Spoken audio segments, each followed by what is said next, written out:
barangay. Yan po ay barangay. Siya po ay located ng, dito siya makikita oh. Dito po yung road. Meron po ano niyang ginagawang going to Batanes. LRT. LRT kasi Land Transportation Office.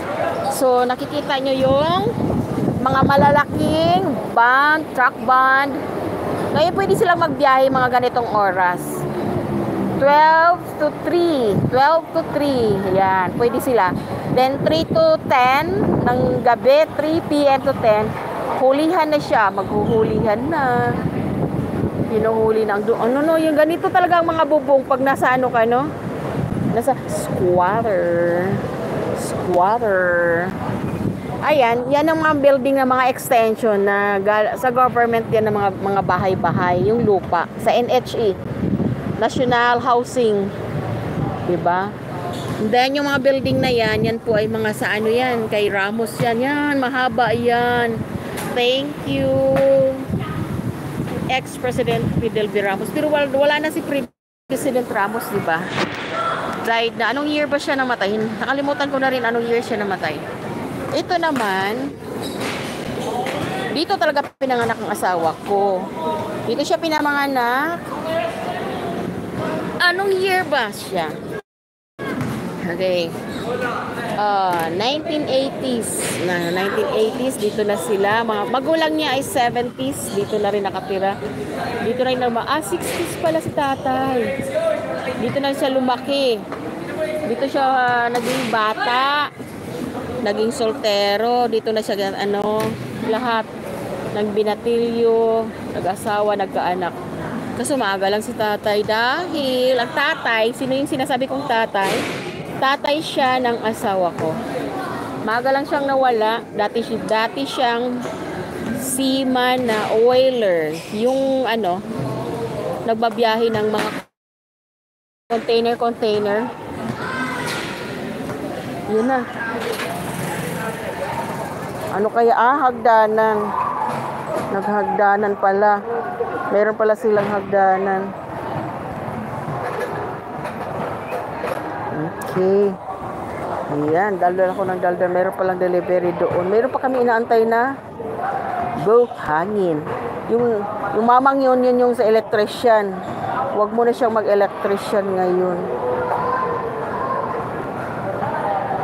Kasi unahin mo na yung bubong. Hala. Kaya pala mabilis siya malangta. Mayroon pala ditong butas.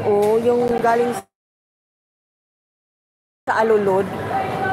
Okay. Dapat pala malagyan na ng malagyan siya ng ang gara. Kailangan pa siya malagyan ng elbow para magkaroon ng line.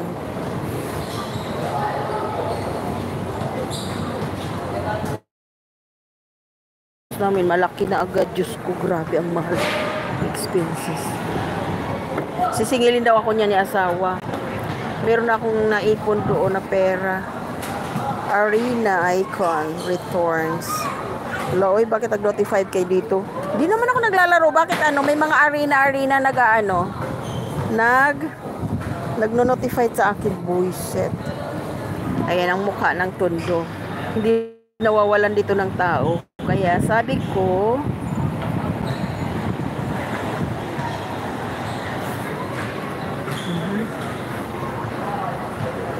grabe Yan, napakaliit lang yan. 6 by 12.